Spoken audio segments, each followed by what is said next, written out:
নমস্কার বন্ধুরা, ডলি রন্ধনশালায় সবাইকে স্বাগত। আর আজকে তোমাদের সাথে শেয়ার করব মুসুর ডালের দারুণ একটা রেসিপি। আর এই রান্নার জন্য আমি কয়েকটা কাঁঠালের দানা নিয়েছি। কাঁঠালের দানা দিয়ে এইভাবে যদি এই রান্নাটা করা হয় তাহলে খেতে বেশ ভালো লাগে। তাহলে আজকে রেসিপিটা শেষ পর্যন্ত দেখার জন্য তোমাদের কাছে আমার অনুরোধ রইল। আর রেসিপিটা কেউ কিন্তু স্কিপ করে দেখো না, তাহলে আমি শেষ পর্যন্ত কি কি মশলা দিয়ে এই রান্নাটা করেছি সেটা যদি একটাও মিস হয়ে যায় তাহলে রান্নাটা অতটা খেতে ভালো লাগবে না। আর এইভাবে মুসুর ডাল রান্না করলে গরম গরম ভাতের সাথে খেতে যেমন ভালো লাগে তেমন কিন্তু গরম গরম রুটির সাথেও খেতে ভালো লাগে। আর আমাদের প্রত্যেকের বাড়িতেই কিন্তু কম বেশি রোজই প্রায় ডাল হয়ে থাকে। তোমরা যদি এইভাবে মুসুর ডাল রান্না করে কখনো খেয়ে না থাকো তাহলে কিন্তু একবার হলেও এই রেসিপিটা অবশ্যই ট্রাই করবে। আমি তোমাদের কথা দিলাম ভালো লাগবে। সমস্ত কাঁঠালের দানাগুলো আমি কেটে প্রথমে রেডি করে নিয়েছি। এবার তাহলে রান্নার দিকে যাওয়া যাক। প্রথমে আমি রান্নার জন্য ছোটো বাটির 1 বাটি পরিমাণ কড়াইয়ের মধ্যে জল দিয়ে দিলাম। জলটা উষ্ণ ফুটে ওঠার সাথে সাথে স্বাদ মতো অল্প একটু লবণ দিয়ে দিলাম। কাঁঠাল দানার পরিমাণ বুঝে স্বাদ মতো লবণটা এখানে ব্যবহার করতে হবে। এবার আমি সমস্ত কাঁঠাল দানাগুলো জলের মধ্যে দিয়ে আমি মিনিট 5 মতো ফুটিয়ে কাঁঠাল দানাগুলোকে একটু সিদ্ধ করে নেব। আর কাঁঠাল দানাগুলো একটু সিদ্ধ করে নিলে তাহলে কাঁঠাল দানার কষটাও বেরিয়ে যাবে। কাঁঠালের দানাগুলো খুব ভালোভাবে সিদ্ধ হয়ে গেছে আর দানার কষটাও সম্পূর্ণভাবে বেরিয়ে গেছে। এর থেকে বেশি আমি আর সিদ্ধ করব না। এবার আমি কাঁঠাল দানাগুলো কড়াই থেকে নামিয়ে নেব। আবারও আমি রান্নার জন্য কড়াইটাকে খুব ভালোভাবে পরিষ্কার করে গ্যাসের মধ্যে বসিয়ে দিয়েছি। কড়াইয়ের মধ্যে আমি প্রয়োজন মতো 3 চামচ পরিমাণ তেল দিয়ে দিলাম। আর আমি কিন্তু এই রান্নাটা সাদা তেলে করছি, তোমরা চাইলে কিন্তু সর্ষের তেলেও করতে পারো। তেলটা খুব ভালোভাবে গরম করে নিয়ে তেলের মধ্যে আমি ফোড়নে অল্প একটু গোটা জিরে, 2টো শুকনো লঙ্কা কুচি দিয়ে দিলাম। আর সাথে আমি একটা মাঝারি সাইজের পেঁয়াজ কুচি দিয়ে দিলাম। আর মুসুর ডালে একটু পেঁয়াজের পরিমাণটা বেশি দিলে তাহলে বেশ মিষ্টি মিষ্টি খেতে লাগে।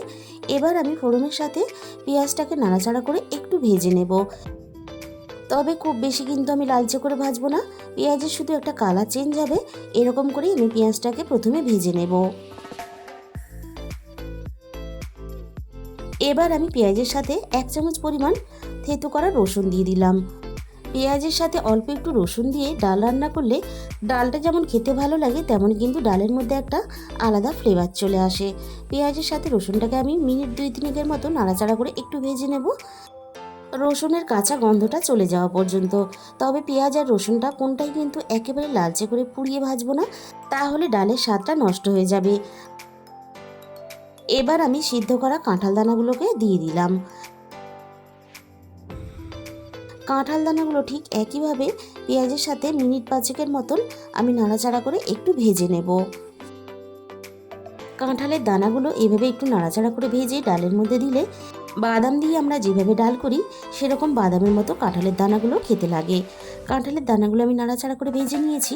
এবার আমি সামান্য পরিমাণ জল দিয়ে দেব, যাতে বাকি মশলা ডাল সব কিছু দেওয়ার সাথে সাথেই না পুড়ে যায়। প্রথমে আমি দিয়ে দিলাম 1/2 চামচ পরিমাণ হলুদ গুঁড়ো, আর সাথে আমি সামান্য অল্প একটু ঝাল লঙ্কার গুঁড়ো দিয়ে দিলাম। ডালের মধ্যে খুব বেশি পরিমাণ মশলা দিলে কিন্তু খেতে ভালো লাগে না।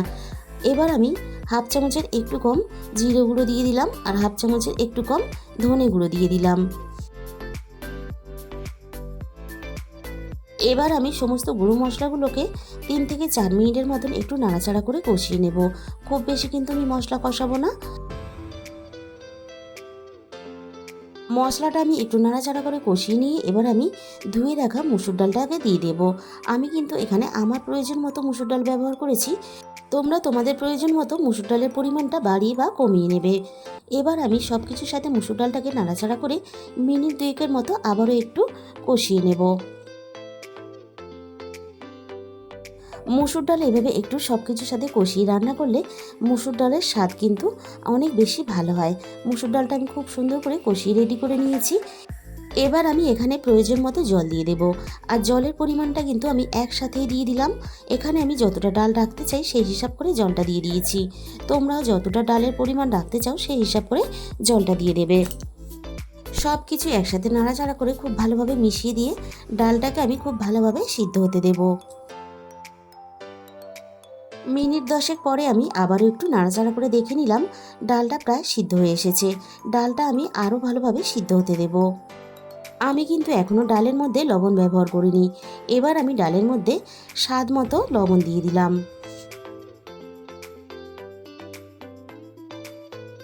লবণটাকে আমি নাড়াচাড়া করে ডালের সাথে খুব ভালোভাবে মিশিয়ে দেব, আর ডালটা আরও ভালোভাবে রান্না হতে দেব। মিনিট 10 পরে আমি আবারও একটু ডালটাকে নাড়াচাড়া করে নিলাম।